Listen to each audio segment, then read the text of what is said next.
Hi guys, आज मैं आपको कहानी सुनाऊंगी ओकनोय की।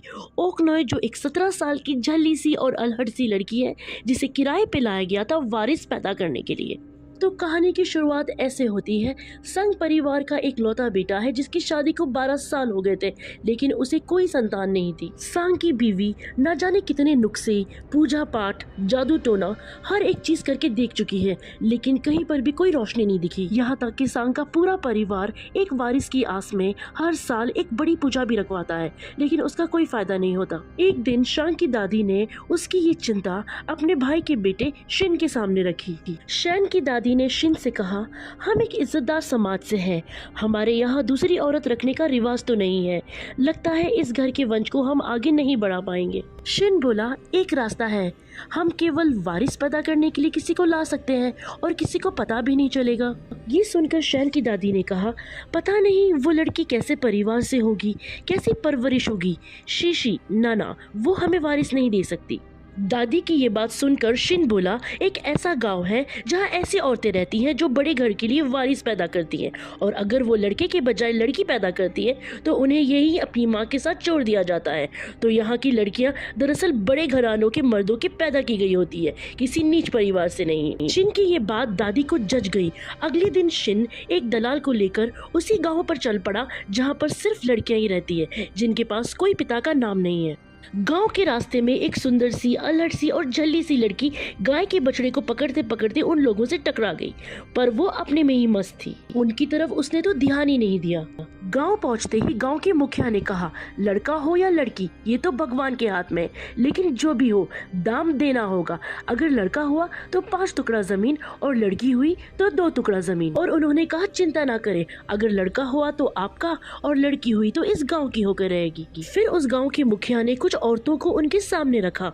किसी के 4 लड़के हुए थे तो किसी के 3, लेकिन शिन को उनमें से कोई नहीं भाई। रह रहकर उसके जहन में वही लड़की आ रही थी जिसे उसने रास्ते में देखा था। शिन ने उस लड़की के बारे में पूछा, तब पता चला कि वो पिल्लो की बेटी है और उसका नाम ओकनोय है। गांव के मुखिया ने कहा, वो तो सिर्फ 17 साल की है, अभी वो इस काम के लिए बहुत छोटी है।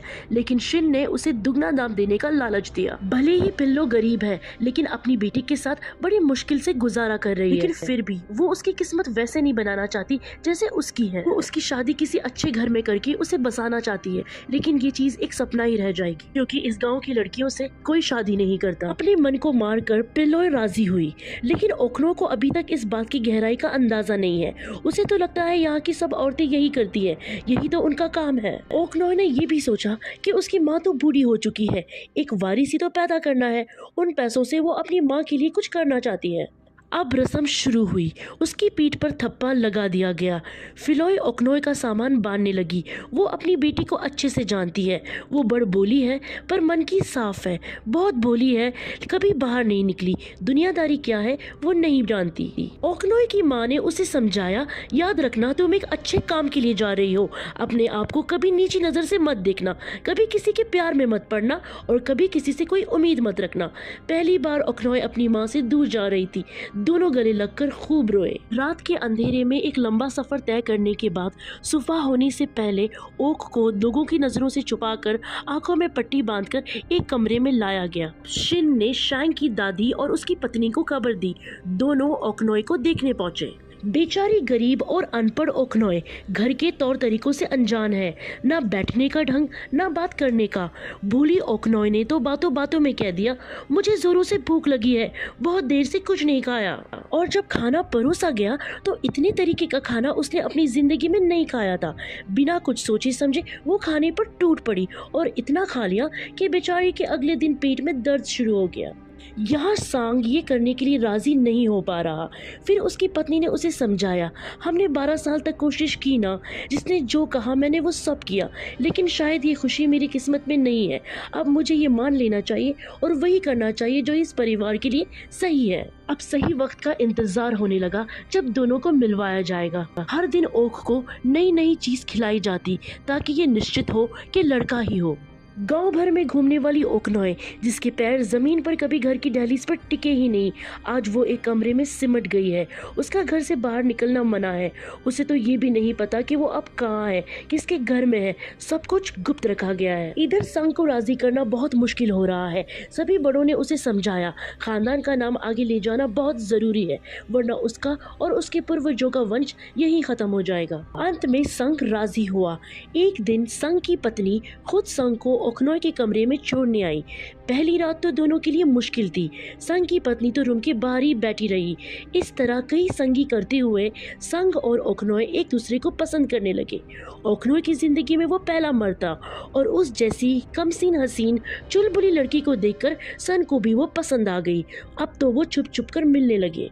बात इतनी बढ़ गई कि सांग अभी अपनी पत्नी के कमरे तक भी नहीं जाता और ये बात घर के बड़ों तक पहुंच गई। फिर इन दोनों पर पहरा लगा दिया गया ताकि दोनों किसी भी तरह ना मिल सके। एक दिन सांग की पत्नी सांग के कमरे में आई। बिछड़ने की तड़प में सांग हमेशा नशे में डूबा रहता था।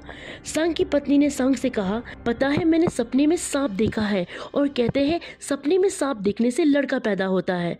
लेकिन इस बात में सांग को पहले ना कोई इंटरेस्ट था और ना ही उसने कोई जवाब दिया। एक दिन ओकनॉय की तबीयत ज्यादा खराब हो गई। वैद्य को दिखाने के बाद ये पता चला कि वो 2 मंथ प्रेग्नेंट है। इस खुशखबरी से सबने राहत की सांस ली। एक दिन नौकरों के सामने खाना बनाते वक्त सांग की बीवी ने उल्टी आने का नाटक रचा ताकि सबको ये लगे कि वो प्रेग्नेंट है, और ऐसा करने के लिए सांग की दादी ने ही उसे कहा था। कुछ दिन बाद ओकनॉय की माँ को वहाँ ले आया गया। माँ से मिलकर वो बहुत खुश हुई। उसने बातों बातों में माँ को संग की दी हुई 2 अंगूठियाँ बताई। ओकनॉय ने कहा, माँ मैं उससे बहुत प्यार करती हूँ और वो भी करते हैं, लेकिन घर वालों ने हम दोनों को मिलने से रोकने के लिए उसे कहीं दूर भेज दिया है। ओकनॉय की माँ हैरान होकर अपनी मासूम सी बच्ची को देखने लगी और बोली, ये तू क्या कह रही है? हमारी किस्मत में प्यार करना लिखा ही नहीं है। लेकिन ओकनॉय को कहाँ कोई सुध-बुध है, उसके पैर तो 7वें आसमान पर है। वो संग की इतनी बातें करती है कि वो सपने में भी उसी का नाम बड़बड़ाती है। ओकनॉय ने अपनी माँ से कहा, माँ देखना कल उनके पूर्वजों की पूजा है, कल वो मुझसे मिलने जरूर आएंगे। माँ ने उसे समझाया, मत कर, ऐसा कुछ नहीं मिलेगा तुझे। लेकिन वो भोली बच्ची संग को ही अपना दिल दे बैठी और हुआ भी वैसा। संग आया, वो दोनों फिर साथ हुए। उसकी माँ ने उन दोनों को रोकने की बहुत कोशिश की और संग के परिवार को ये बात पता चल गई। इसके लिए ओकनॉय एक बार पहले भी मार खा चुकी है, लेकिन इस बार उसकी माँ को सजा दी गई। दर्द में करकराते वक्त ओकनॉय की माँ ने अपनी कहानी बताई कि 21 साल में मैं माँ बनी थी। बेटा पैदा होते ही मेरे बच्चे को अलग कर उसके परिवार को दे दिया गया। 6 साल हो गए, लेकिन मैं अपने बच्चे की एक झलक के लिए तड़पती रही और एक दिन चुपके से उससे मिलने गई, लेकिन पकड़ी गई। नियम तोड़ने की वजह से मुझे सजा मिली और फिर मैं उस गांव में आकर बस गई। फिर एक और बार मुझे वारिस पैदा करने के लिए ले जाया गया। फिर तुम पैदा हुई। उसके बाद बस हम दोनों एक दूसरे की जिंदगी में हैं। ओकनॉय ये कहानी सुनकर थोड़ी मायूस हो गई, लेकिन उसे लगता है कि संग अलग है। अब जैसे जैसे ओकनॉय के महीने बढ़ रहे हैं, संग की बीवी भी रूही और कपड़ों से अपना पेट बांधकर लोगों की नजरों में आ रही है, जिससे सबको लगे कि वो प्रेग्नेंट है। एक दिन कुछ नाटक करने वाले आए। ओकनॉय ने भी जिद की कि उसे भी नाटक देखना है और उस रात वो नाटक देखकर इतना हंसी कि उसके पेट में दर्द शुरू हो गया। ओकनॉय दर्द से तड़पने लगी और यहाँ पर संग की बीवी भी दर्द का नाटक करने लगी। ओकनॉय को दर्द इतना हो रहा था कि वो काबू से बाहर हो गई। ये दर्द वो और नहीं झेल पा रही थी। तब खुद संग की दादी ने संग को उसके पास भेजा उसकी हिम्मत बढ़ाने के लिए। संग को देखकर वो थोड़ी सी शांत हुई। बेचारी ओकनॉय ने दर्द बहुत सहा।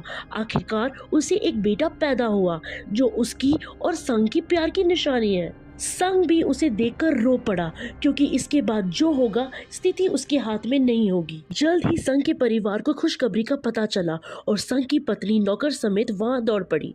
फिलॉय बच्चे को नहला ही रही थी, तब ओकनॉय ने बच्चे को पास लाने के लिए कहा। ओकनॉय ने अपने बच्चे को सीने से लगाया ही था कि संग की पत्नी आ पहुंची और बच्चे को गोद में से ले लिया। इतने दिनों की दुआ, प्रार्थना, संयम, आंसू, यहाँ तक अपने पति को बांटने की तकलीफ उसने सही सिर्फ इस बच्चे के लिए। अब उसकी मन्नत पूरी हुई। बच्चे को कपड़े में लपेटकर साथ लेकर वो चली गई। फिलोय ने अपनी बेटी का चेहरा देखा। ओकनॉय का मुंह खुला का खुला रह गया। रात तक ओकनॉय ने संग के आने का इंतजार किया, उसके प्यार के वादों का इंतजार किया। वो तो नहीं आया, लेकिन 2 नौकर जरूर आए, जमीन के कागज दे। नौकरों ने कहा, जैसे कि तय हुआ था, दुगना इनाम मिला है। आज ही रात माँ बेटी यहाँ से चले जाए और कभी भी मुड़कर इस जगह को ना देखे। ओकनॉय को ऐसा लगा कि वो धड़ाम से जमीन पर गिरी हो। ना पति उसका था, ना बेटा उसका था। उसकी गोद तो किराए पे ली गई थी, एक दाम तय करके। ओकनॉय अपने आपे से बाहर हो गई। कहने लगी, मुझे संग से मिलना है, वो मेरा बच्चा है, ले जाए अपनी जमीन जायदाद, मुझे कुछ नहीं चाहिए, मुझे अपना बच्चा चाहिए। लेकिन कौन सुनने वाला है उसकी ये पुकार। रात में ही जबरदस्ती पकड़कर उन्हें डोली में बिठा दिया गया। आखिर तक वो पीछे मुड़ मुड़कर संग का रास्ता देखती रही। आखिर बार शिन ने संग से कहा, आज उसे देख लो, फिर कभी नहीं देख पाओगे। एक औरत का सब कुछ लूटने के बाद वो उसे आंख उठाकर देख भी ना सका। हंसती खेलती लड़की अपने गांव से चली थी, लौटी तो एक जिंदा लाश बनकर, जो ना कुछ बोलती है ना हंसती है। और 1 साल बाद ओकनॉय ने उसी गांव में संग के घर के सामने फांसी लगा ली और अपनी जान दे दी। दुनिया का दस्तूर किसी किसी के लिए इतना मुश्किल भरा होता है क्योंकि समाज उन्हें कभी नहीं अपनाता। कहानी यही खत्म हुई। One of the best Korean movie, the surrogate woman.